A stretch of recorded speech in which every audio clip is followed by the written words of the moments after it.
Wow, Bill Romanowski at number 7. Yeah, man, Romo's awesome. Oh, Romo was such a great player for the Denver Broncos. For him to be at the number 7 position means that that top 5 is going to be filled with guys that are going to be up there in the Ring of Fame, because Romo was just super intense, and he was a great intensity player, and he set the standard for how the defense played on Sunday. So I think that Bill Romanowski should probably be in the top 5. I think the word of the guy, he's just a fantastic dude.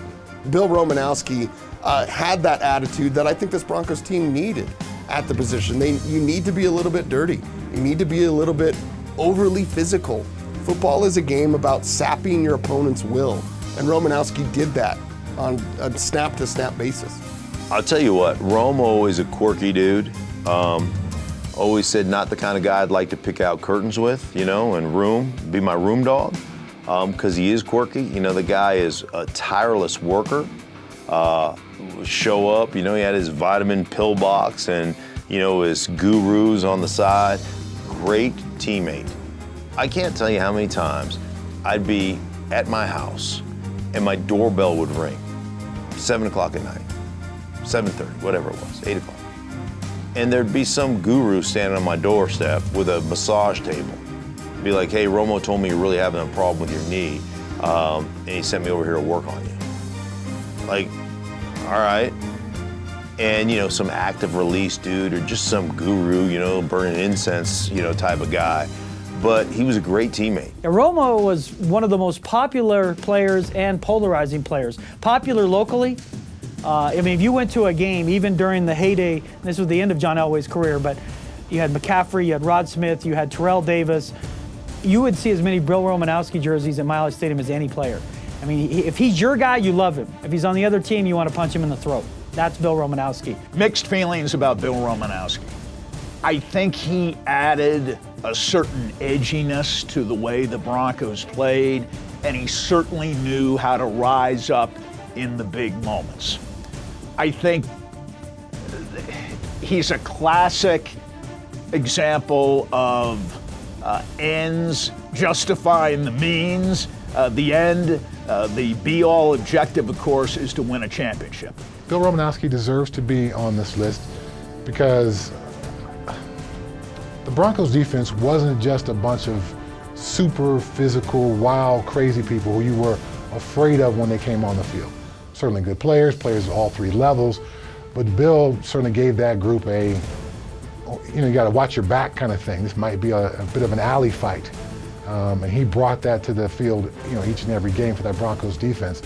And so if you were playing offense against these Broncos and talking to my teammates who played against these Broncos teams, yeah, you had to watch your back with that guy. And there's a certain sense of fear that he can bring, that he brought to the field, that I think as a defender you want to bring week in and week out. Romo, that's a guy that when you played against him, you didn't like him, but when you were one of his teammates, you loved the guy. And so he brought that nasty, and you need defenders that bring some nasty to the football field, and that's what Bill Romanowski did. Bill Romanowski was a terrific player, but there's still a creepiness with Bill Romanowski. Spit in J.J. Stokes' face, tried to break Shannon Sharp's arm, threw a microwave at a teammate, steroid user. There's a lot of extra stuff there with Bill Romanowski. Our offensive linemen complained about Bill Romanowski for 60 minutes. I mean the entire game. Dirty guy, somebody take out his legs, somebody hurt Bill Romanowski. He's the worst antagonist in the National Football League at that time, but probably the best teammate, and probably a popular free agent for the Denver Broncos.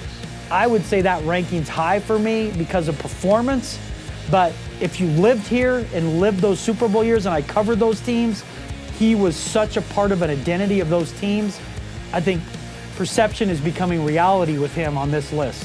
Whereas if it's just performance, I think that's a little high. Totally agree with Bill Romanowski on this list. And at number 7, I might even put him a little bit of a shade higher, maybe a spot or 2.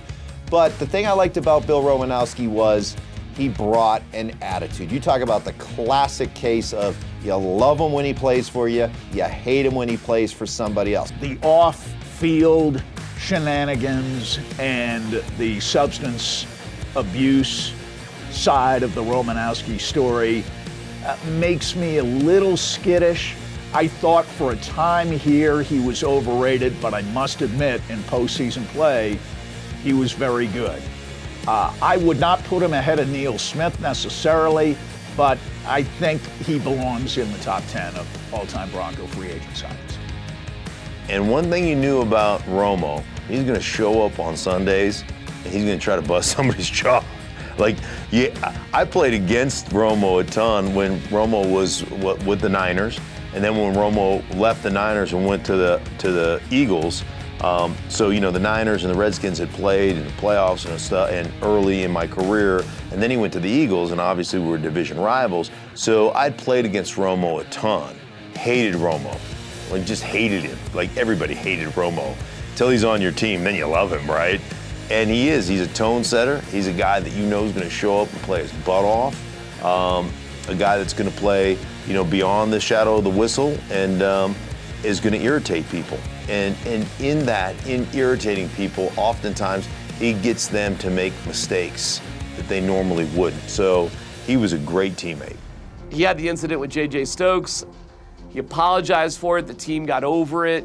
But Romo was fantastic. Romo was amazing, an incredible teammate. And that's weird because Romo's actually won with the 49ers and was with the Eagles as well.